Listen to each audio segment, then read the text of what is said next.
Hello everyone, আসসালামু আলাইকুম বন্ধুরা। এই যে এটা কি বলেন তো, এটা খুবই প্রয়োজনীয় একটা খাবার বলতে পারেন। এটা হচ্ছে সাবু বা সাগুদানা যেটা আমরা বলি।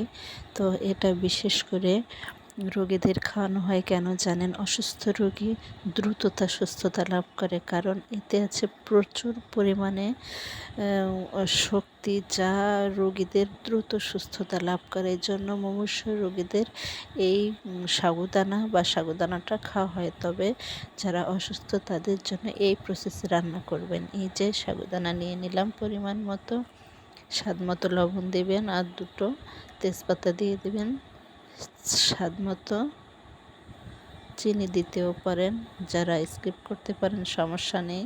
তো আমি এখানে চিনি দিব না, শুধু পানি দিয়ে দেব।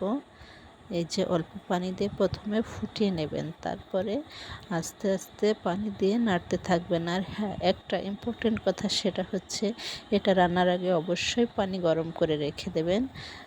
যখন প্রয়োজন হবে অল্প অল্প করে গরম পানি দেবেন। আর গরম পানি না দিলে কি হবে, সাগুটা দলা পাকিয়ে যাবে।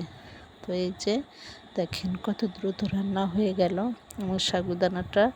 এটা আপনি নিয়মিত রাত্রেও খেতে পারেন।